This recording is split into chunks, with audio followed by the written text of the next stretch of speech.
What's going on, you bunch of heathens? This one came from a commenter who commented 3 times that he wanted me to check this out, so checking it out. Naval Legends Yamato. I'm assuming this is what he meant. Yeah, I'm going to assume this is what he meant, so let's just jump straight in. Make sure that's turned up. 1080. Let's go. They were designed to be the best. They met enemies face to face, endured tragedies and enjoyed victories. They went down in history due to the bravery of their crews. They are the ships that deserve to be called Naval Legends. Oh, okay. I think I get what this show is about. This is for World of Warships. Yeah, so they're going over... Okay, that's cool.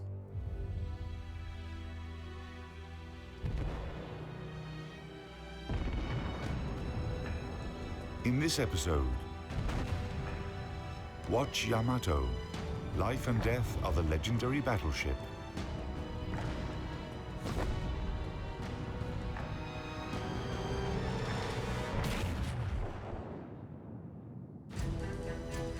By spring 1945, but now it's a fucking it became clear part of the reef that only a miracle could save Japan from defeat in World War II. The land of the rising sun had lost virtually all its naval and air forces, and US troops were already landing on the Japanese islands.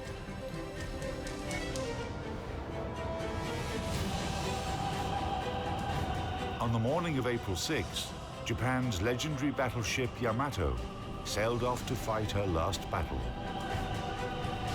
The last bit of hope the Japanese possessed rested with this steel giant, the largest and most powerful battleship. Yeah, I was gonna say, I know it was fucking humongous. Like, it was gigantic. That naval operation in the Pacific, dubbed Tenichi Go, Heaven One, was a dangerous mission. But the faith in Yamato was almost religious, and the Japanese believed luck would go hand in hand with the ship. Probably not the best thing to rely on luck.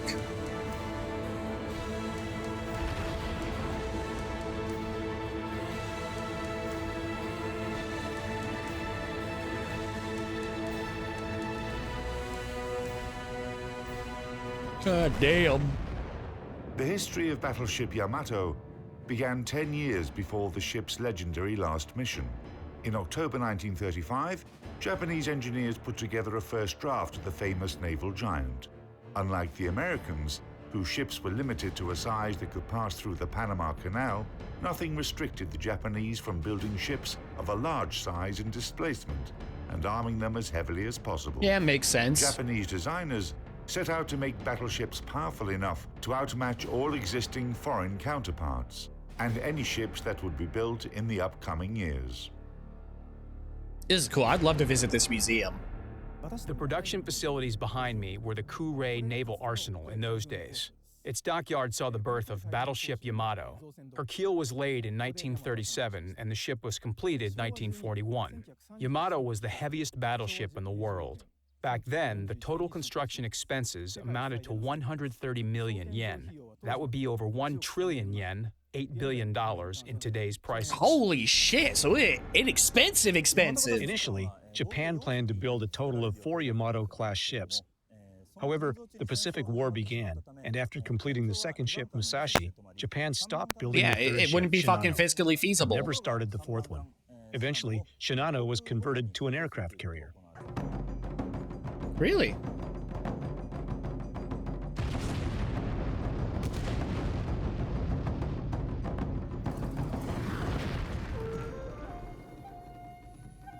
Yamato is the ancient name for Japan, meaning great harmony. Strict secrecy was maintained throughout her construction. Which is funny. A high fence of mats. Which is funny considering it's, you know, a battleship and not really cohesive to harmony. Surrounded the dockyard. All engineers swore a solemn oath of non-disclosure, and the workers going in and out were compared with their photos. Japanese shipbuilders certainly had something. So a lot smarter than a lot of US bases at the time then. considering what we've learned through Fat Electrician and whatnot, how multiple dudes who are fucking beasts. Like, I want to say he was also in the Ching Li video where he was like, one of the things his jobs was to try to sneak onto fucking military bases. And he did it as, one of the times he did it as, I want to say Hitler as one of them, I think. I want to say anyway, I'm not positive. It was that video at least, but I do know one of those guys snuck onto a base as Hitler, as female, like just as himself, not even, it was just the ID. They weren't checking the ID. So literally, he just walked up. It said he was Hitler. They saw the picture, just waved him on in. Didn't even fucking actually check the photos. So already they're doing better in that sense. Total displacement, 72,808 tons. Length, 263 meters. Beam, fucking huge. 38.9 meters. Draft, over 10 meters. Fuck, that's fucking humongous. Main battery, 3 turrets, each having 40 SK Mod 94 guns. How many centimeters is that? Caliber, 460 millimeters. Secondary Okay, battery, there we go. 2 turrets, each having 3 Type 3 guns.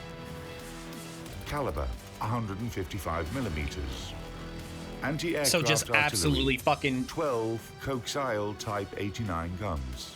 Caliber, Coaxial. 127 millimeters. 50 Not triple what he barrel said. and 2 single barrel Type 96 automatic cannons. Caliber, 25 millimeters. god damn. Air group, 7 seaplanes, reconnaissance planes, and spotting aircraft. Armor, main belt, 270 to 410 millimeters. God Main damn. turrets, 190 to 650 He a thick boy. millimeters. Conning tower, 300 to 500 millimeters. Makes sense, it would need to be. Power plant, 4 Campon turbines and 12 Campon RO boilers. Power, 154,000 shaft horsepower. That's fucking Maximum dope. speed over 27 knots. Operational range 7,200 nautical miles at 16 knots. Damn. They take them a while, but they could reach the US.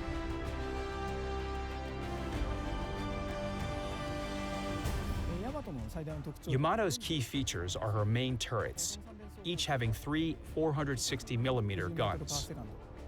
The guns could fire shells weighing almost 1.5 tons with a muzzle speed God of 790 damn. meters per second. A gun turret, including the barbette, weighed You got 3,000 fucking, you just had a tons. truck thrown at It you. could contain over 150 men.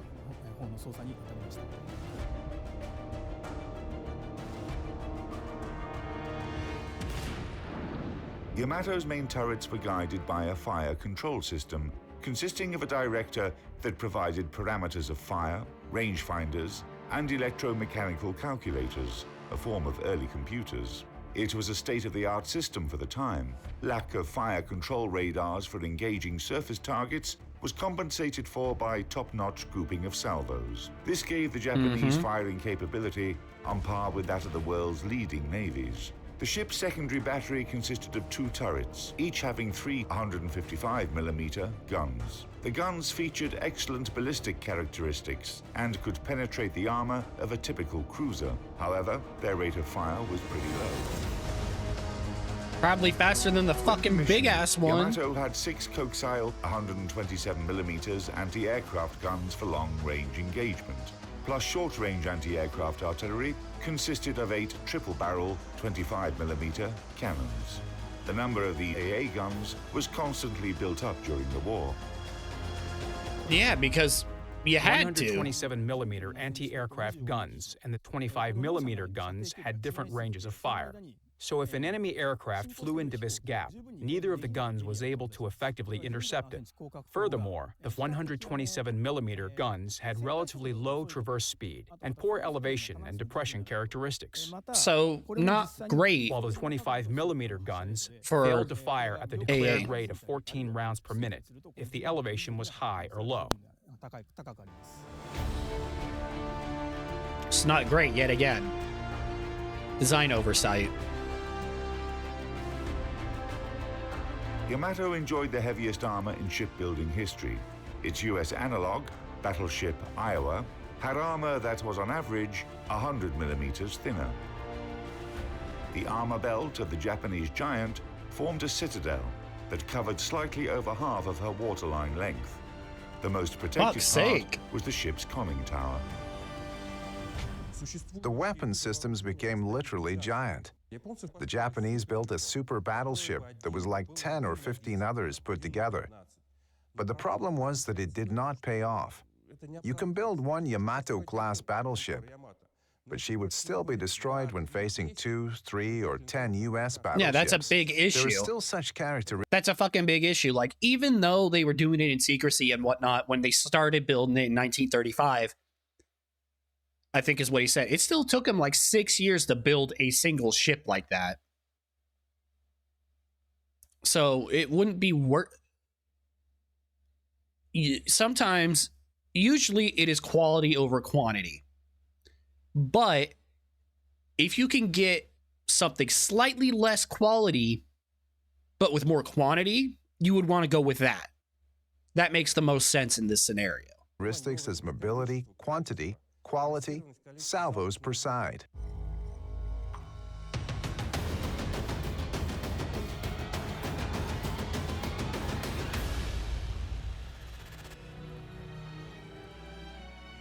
Yes, World of Warships. I have come very close to playing you, mainly because you had a Fat Electrician and Demo Ranch voice pack that I could earn. I don't think it's available anymore. That'd be the only reason I got it. In which case, I may as well just play War Thunder Naval, which I've actually been getting more into. I think Naval is actually very underrated. What sucks about that is... not only is it underrated, it's also kind of forgotten by Gaijin, which sucks. So I may end up having to actually check out World of Warships and actually download it and play it. 1941. In her first mission, the Battle of Midway, Yamato served as the flagship of the Japanese combined fleet.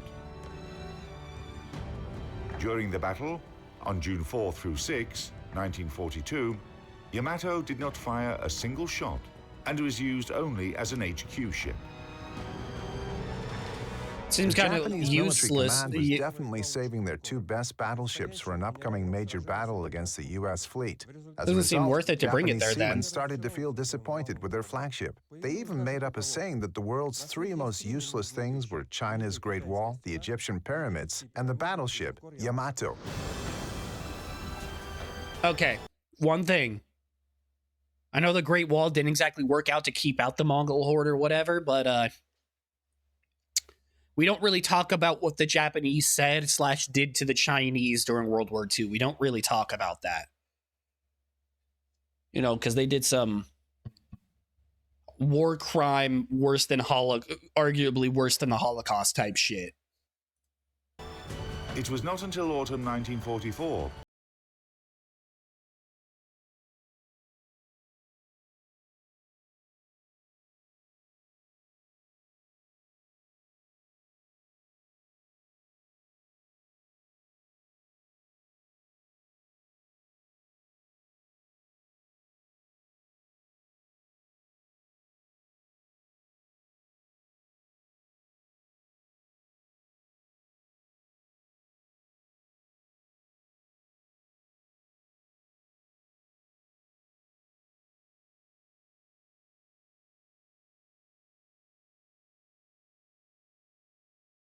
U.S. still Progress in utilizes military it today. technology basically follows the laws of philosophy. When making a new weapon system, designers in the military usually seek to enhance its specifications, bigger caliber, thicker armor, etc.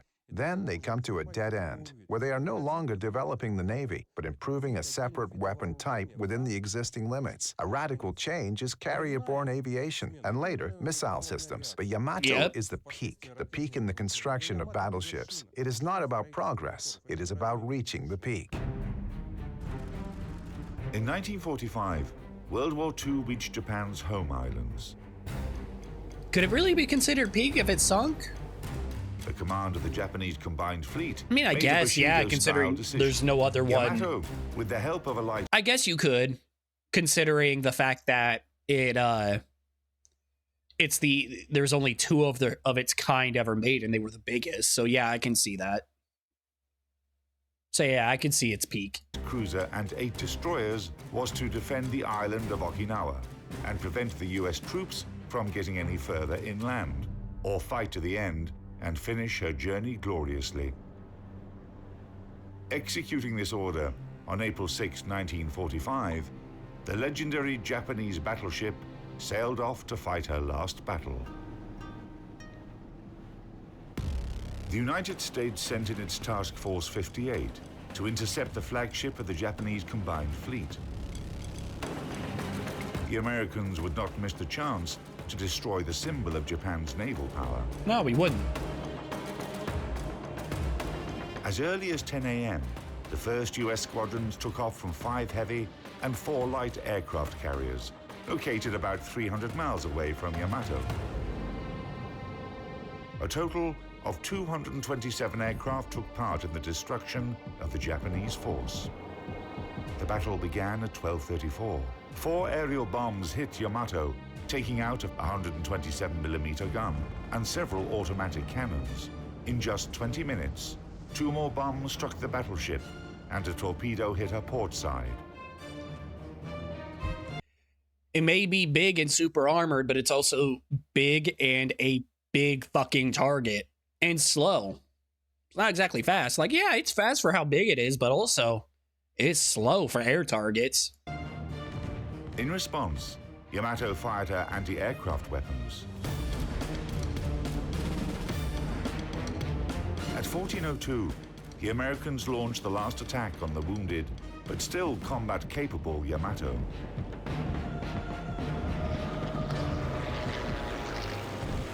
It was a demonstrative execution. 4 torpedoes, 3 to the port side and 1 to the starboard side, destroyed the ship's damage control center. Yamato stopped moving and started listing to port more and more every minute. And when this huge ship capsized, a monstrous explosion erupted. The pride and hope of the Japanese fleet went under.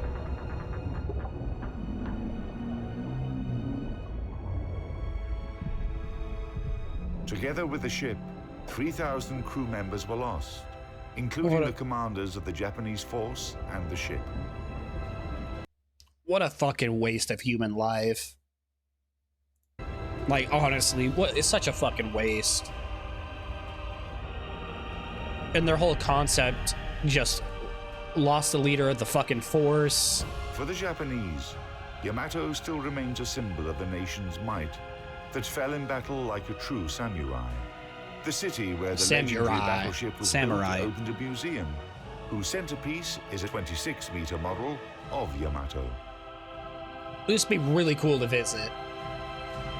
I love military museums. That should be pretty cool to see. The Kure Municipal Museum of Naval History and Science was built 10 years ago to preserve the rich naval history of the city. Now it is known as the Yamato Museum. The exhibits reflect the naval history of Kure.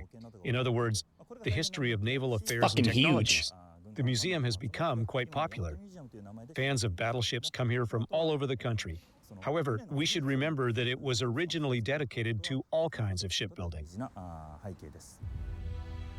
The violent explosion that finished the destruction of Yamato was caused by the detonation of her main battery magazines. However, there is plenty of debate about the reason for that tremendous explosion. The answer is probably hidden on the bottom of the ocean. So far, researchers have been unable to lift what is left from the giant battleship. Well, yeah, how the fuck would you bring it up? Wait, is this real footage or is this, like, rendering? If that's real footage, that's fucking dope. It is true that Yamato had a number of drawbacks. Like her sister ship, Musashi, the battleship was sunk as a result of airstrikes. The key reason for that was the ship's fundamental lack of ability to resist massive air attacks. Wait, yeah, exactly. But that's dope. They fucking recreated the fucking deck of it, more or less, right here. That's fucking simple lack awesome. of ability to resist massive air attacks. You skimped out on the AA. Yamato remains the largest and most powerful battleship in history. For every person who takes interest in the history of military ships, Yamato embodies military might. The bigger they are, the harder they terrify fall. And crush enemies, this formidable steel giant managed to glorify her name even as she was defeated. She represented a pinnacle in large battleship design, one that will probably never be surpassed. And in that sense, Yamato will always remain a symbol and a legend. It will.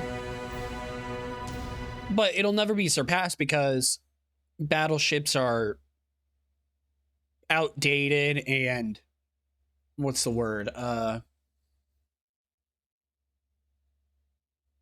Not outdated and obsolete. That's the word I was looking for. They're obsolete nowadays.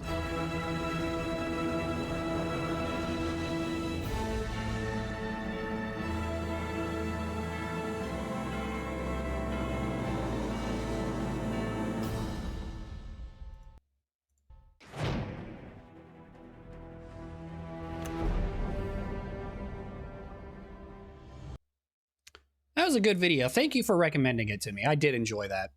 That was a fun watch. I hope you guys enjoyed. The original video is going to be linked down below. Make sure you go check it out. Like and subscribe if you want to see more of me. And until next time, take care of yourselves. See ya.